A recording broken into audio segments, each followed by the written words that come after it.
चलिए, आज एक ऐसे विषय की गहराई में उतरते हैं जिसके बारे में हर भारतीय माता पिता सोचते हैं।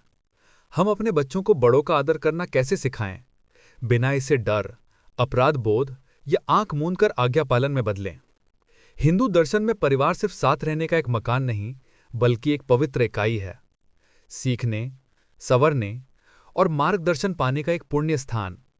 लेकिन समय के साथ सम्मान का धागा डर, चुप्पी और दबाव की उलझनों में फंस गया। आइए आज इस उलझी हुई गांठ को समझदारी और स्नेह से खोलें। हिंदू चिंतन में बड़ों को सम्मान देने का विचार एक सीधे सरल सत्य से जन्मा है। जिसने ज्यादा उम्र जी है, उसने जीवन को ज्यादा कोनों से देखा है। ये सम्मान झुकने के लिए नहीं, बल्कि सुनने, सीखने और एक पीढ़ी से दूसरी पीढ़ी के जुड़ाव को स्वीकार करने के लिए था। हमारे शास्त्रों ने हमेशा सम्मान को भय से नहीं, वात्सल्य से जोड़ा है। देखिए कैसे राम जी अपने माता पिता के चरण छूते हैं। देखिए कैसे नचिकेता अपने पिता से दृढ़ता पर विनम्रता से बात करते हैं। और देखिए कैसे कृष्ण जरूरत पड़ने पर बड़ों को भी उचित सलाह देते हैं। सम्मान और अभिव्यक्ति हमेशा साथ चलते थे। तो आज हम अपने बच्चों के लिए इस भाव को कैसे जीवित करें? पहला कदम, डर को हटा दें। अगर कोई बच्चा सिर्फ सजा के डर से सम्मान दिखाए, तो हम आज्ञाकारिता बना रहे हैं, चरित्र नहीं। डर बच्चों को अपनी गलतियां छिपाना, झूठ बोलना और दिखावा करना सिखाता है, जबकि स्नेह और विश्वास से उपजा सम्मान ईमानदारी और हिम्मत देता है। जब बच्चे जानते हैं कि ठोकर लगने पर भी उन्हें संभाला जाएगा, तो वे स्वभाव से ही विनम्रता से बोलेंगे और दिल से सुनेंगे। दूसरा कदम, आप स्वयं आदर्श बने। माता पिता ही पहला गुरुकुल है। यदि बच्चे पिता को अपने माता पिता पर चिल्लाते हुए देखें, पर उन्हें सम्मान का पाठ पढ़ते हुए सुने, तो कुछ नहीं बदलेगा। बच्चे निर्देशों की नहीं, घर के माहौल और व्यवहार की नकल करते हैं। जब माता पिता बड़ों से स्नेह से बात करते हैं और असहमतियों को गरिमा से सुलझाते हैं, तो बच्चे उस संस्कार को बिना सिखाए ही ग्रहण कर लेते हैं। हिंदू संस्कृति में संस्कार भाषण से नहीं, आचरण से आते हैं। तीसरा कदम, बच्चों को अपनी सीमाएं बनाना सिखाएं। यहीं पर ज्यादातर परिवार चूक जाते हैं। सम्मान का अर्थ अपनी असहजता को चुपचाप सहना नहीं है।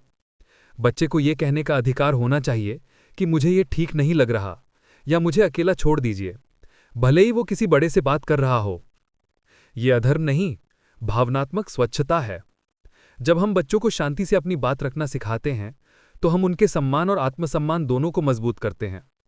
भगवद गीता बार बार वाणी की स्पष्टता पर जोर देती है। इसकी शुरुआत घर से ही होनी चाहिए। चौथा कदम, उनसे बातें करें। छोटी, सच्ची और रोज की बातचीत। बच्चों को बताएं कि बुजुर्ग क्यों खास हैं। उन्हें दादी के त्याग और दादाजी के संघर्ष की कहानियां सुनाएं। कहानियों से समानुभूति पनपती है और समानुभूति से सम्मान उपजता है। जब बच्चे बड़ों को सिर्फ हुक्म देने वाला नहीं, बल्कि अपने जीवन की कहानी वाला एक इंसान समझेंगे, तो उनका लहजा अपने आप नर्म हो जाएगा। पांचवा कदम, उन्हें सेवा का अर्थ सिखाएं।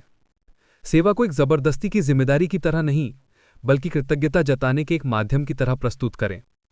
किसी बड़े को सहारा देकर चलाना, उन्हें पानी का ग्लास देना, उनकी कहानियां ध्यान से सुनना, ये छोटे छोटे कार्य पीढ़ियों के बीच सेतु बनाते हैं। जितना गहरा जुड़ाव होगा, उतना कम विद्रोह। जितनी गहरी समझ, उतना कम टकराव। आखिरी कदम, बच्चों को प्रश्न पूछने दें। एक संस्कृति तभी जिंदा रहती है जब उसमें प्रश्नों का स्वागत हो। उपनिषद से लेकर महाकाव्यों तक हर हिंदू ग्रंथ में शिष्य को पूछने, तर्क करने और गहराई से समझने के लिए प्रेरित किया गया है। जब बच्चे सम्मान के दायरे में रहकर प्रश्न पूछते हैं, तो वे ऐसे विचारशील वयस्क बनते हैं जो अपनी जड़ों को खोए बिना आसमान छू सकते हैं। तो आज के आधुनिक हिंदू घर में सच्चा सम्मान कैसा दिखता है?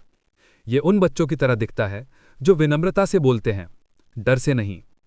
ये उन बड़ों की तरह दिखता है जो मार्गदर्शन करते हैं, पर किसी पर हावी नहीं होते। ये उन माता पिता की तरह दिखता है जो एक ऐसा माहौल बनाते हैं जहां अभिव्यक्ति और विनय साथ साथ रह सकें। ये एक ऐसे परिवार की तरह दिखता है जहां प्रेम और स्नेह संवाद की पहली भाषा है। याद रखिए, डर शायद आज आपकी बात मनवा ले, लेकिन स्नेह ऐसा सम्मान पैदा करेगा जो जीवन भर बना रहेगा। और एक धार्मिक परिवार में सम्मान की मांग नहीं की जाती, उसे स्नेह, धैर्य और सानिध्य से सींचा जाता है।